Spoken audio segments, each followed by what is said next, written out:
Shalom, vamos dar a continuidade ao nosso estudo sobre a apostasia, a parte 5. Primeiramente, quero mostrar para vocês um conceito do que é a apostasia. A apostasia, ela é uma ação de renegar algo. Normalmente é relacionado com a renúncia de uma religião ou da fé religiosa. Consiste na condição de afastamento total e definitivo de alguma coisa, como uma doutrina, ideologia e etc., sem a permissão ou autorização de terceiros. Tá? Isso está na fonte significados.com.br. A apostasia no grego, vou deixar esse slide, vocês podem estar pausando o vídeo para ver ali o strong da palavra apostasia, mas o que me chama a atenção está no quadradinho à direita, que diz que ele é um divórcio, uma carta de divórcio. Isso é o que mais me chama a atenção. Conforme nós vimos até agora na parte 1, na parte 2, na parte 3 e na parte 4, eu coloquei a palavra primeiramente para a gente entender o contexto da situação toda que aconteceu.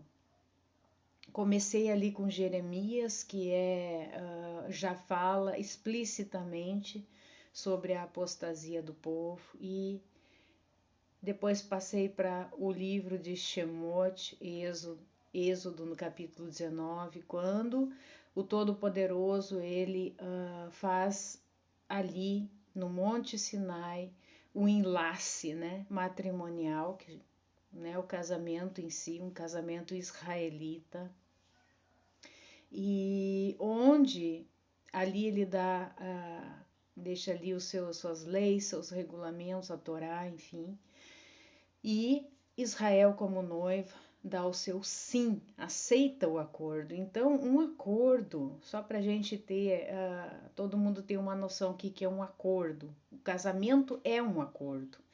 A aliança, essa que é colocar no dedo, isso não quer dizer nada. Isso é só um sinal desse casamento. Mas o casamento em si, ele é um acordo, tá? Em que ambas as partes acordam, vamos dizer assim, né? Para uma situação específica. No caso aqui, o noivo, né? Que é Yahweh Tsevaot, ele juntamente com seu filho Yahushua, eles fazem um enlace ali com Israel.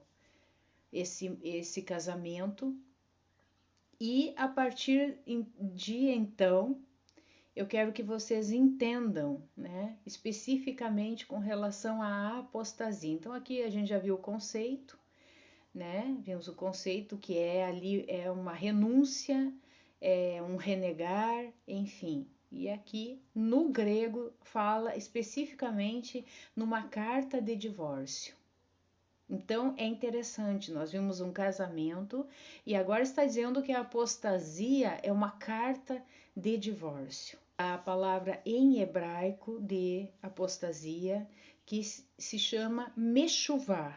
Ali está escrito meshubá, mas é meshuvá, tá? É formada então pela letra mem, shim, vav, bet e re. O que é a meshuvá, cujo strong é 4878? É voltar atrás, apostasia. Então, eu estava, por exemplo, estava indo pelo caminho do Criador, estava indo no caminho correto e, de repente, por algum motivo específico, que para Israel foi se voltar para outros maridos, como o Criador sempre ele usa esse termo, ou seja, para outros deuses, que acontece essa apostasia. No hebraico também nós temos a palavra muito conhecida pelos israelitas, inclusive a gente se autodenomina o povo da Techuvá. Então, a palavra que dá o contraponto de Meshuvá é Techuvá. Techuvá é uma palavra que quer dizer um retorno. É um retorno. Então, todos aqueles que estão fazendo Techuvá, muitos perguntam, mas afinal de contas, o que é a Techuvá? Techuvá é tu ir de retorno ao Criador. É voltar a ter uma reconciliação com o Criador. E isso se dá somente através do Mashiach, através de Yahushua HaMashiach, né? O nosso Messias foi possível esse retorno, essa reconciliação. Tanto a palavra Meshuvá, que é a apostasia ou afastamento de Yahweh, como a palavra Techuvá, que é voltar ao Criador, ela tem a mesma raiz Shuv. No hebraico, as palavras elas são formadas por raízes, então são palavras ali que vão formar outras palavras. Nesse slide aqui a gente vai ver bem certinho o que é o Shuv, formado pela letra hebraica Shin, Vav e Bet. Shuv é retorno, isso que é interessante, tá? Retorno, tanto para Meshuvá quanto para Techuvá. Shuv quer dizer retorno, porém, na Techuvá nós retornamos para o Criador, e isso se dá o nome no cristianismo de arrependimento. E a Meshuvá, nós voltamos as costas para o Criador, nós retornamos para o mundo, como a gente na linguagem que a gente usa, né, ou voltar para o Egito. Então, nas duas palavras aí tem essa raiz shuv que quer dizer retorno. A diferença é estou retornando para onde? Retornar não quer dizer que eu estou indo para algum lugar bom. No caso da Techuvá, sim, eu estou retornando para os braços do Criador, como na parábola dos filhos pródigos, né? Ele pediu a sua herança antes do pai falecer, né? Pediu a herança ao pai, saiu, ganhou o mundo, caiu na farra, gastou todo o seu dinheiro e se viu numa situação em que teve que ali compartilhar com a mesma comida dos porcos e ele se deu por conta. Vou voltar ao meu pai. Mesmo que eu seja servo do meu pai, ao menos eu estarei sendo melhor tratado do que eu estou sendo tratado aqui. Então isso é Techuvá. Para formarmos a palavra Techuvá, nós vamos colocar o Tav. O Tav, ele tem uma significação de sinal, marca. Ele tem um valor numérico 400. O 440, ele tem uma questão profética nas Sagradas Escrituras. Então, aqui o Tav, ele tem um valor numérico 400. Já o Mem, que vai formar a palavra Meshuvá, ele tem um significado, Mem, de águas.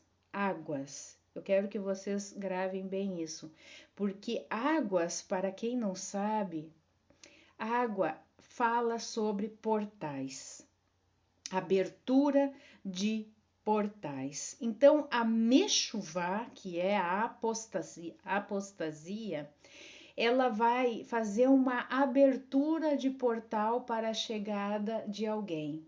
É o que está escrito no livro de 2 Tessalonicenses, no capítulo 2, versículo 3, que fala: ninguém de modo algum vos engane, porque isto não acontecerá sem que venha primeiro a apostasia, a Meshuvá, e seja revelado o homem contrário à Torá, o filho da perdição. O homem contrário à Torá, o filho da perdição. Portanto, após a apostasia, há uma abertura de portal para a chegada do filho da perdição, que a gente conhece como o anti-Mashiach. Lá no Monte Sinai, houve então aquele contrato, aquele acordo, aquele pacto de casamento. Tá? No momento que isso se chama Ketubá, até os dias de hoje em Israel, um contrato matrimonial hebraico se chama Ketubá.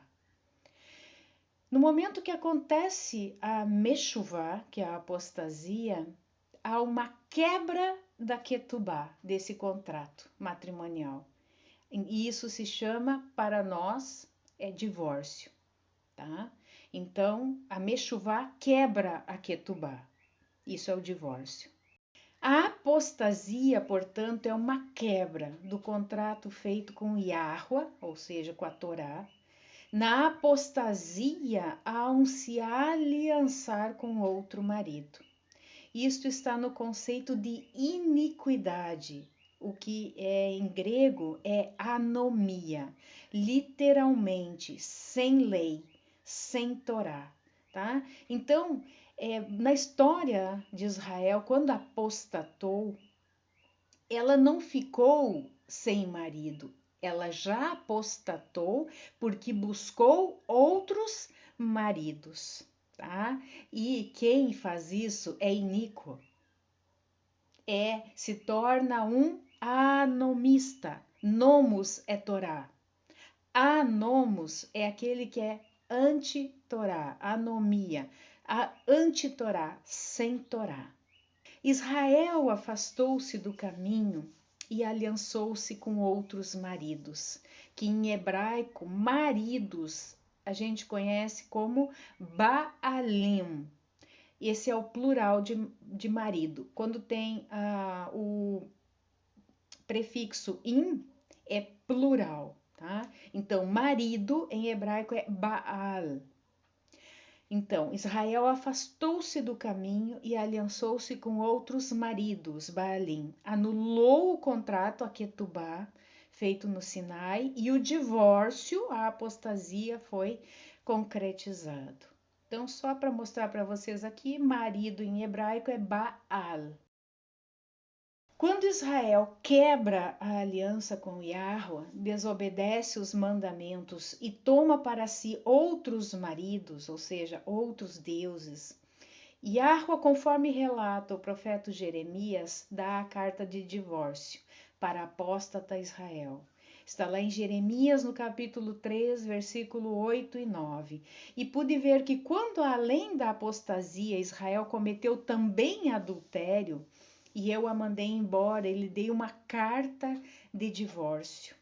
Que sua traiçoeira irmã Judá não se deixou atemorizar por isto, ao contrário, também ela adotou este comportamento. E em razão de sua leviandade, a terra ficou poluída enquanto ela praticava adultério com ídolos de pedra e com ídolos de madeira.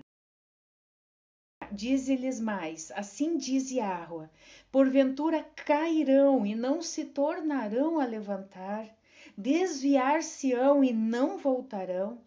Por que, pois, se desvia este povo de Jerusalém com uma apostasia, meshuvá, tão contínua, persiste no engano, não quer voltar, não quer fazer techuvá? Eu escutei e ouvi, não falam o que é reto, ninguém há que se arrependa da sua maldade, dizendo, que fiz eu? Cada um se desvia na sua carreira, como um cavalo que se arremete com ímpeto na batalha. Jeremias, capítulo 8, 4 ao 6. Entretanto, tal qual uma esposa traiçoeira, que é infiel a seu marido, vós os conduzistes para comigo, ó casa de Israel, diz Yahweh. Jeremias 3, 20. Quais são as consequências da apostasia? Porquanto se, depois de terem escapado das corrupções do mundo, pelo conhecimento de Yahweh, e do Salvador Yahushua HaMashiach, outra vez envolvidos nelas e vencidos, tornou-se-lhes o último estado pior do que o primeiro, porque melhor lhes fora não conhecerem o caminho da justiça do que, conhecendo-o, desviarem-se do santo mandamento que lhes fora dado. Deste modo sobreveio-lhes o que por um verdadeiro provérbio se diz: o cão voltou ao seu próprio vômito, e a porca lavada ao espojadouro de lama. 2 Pedro 2, 20 ao 22.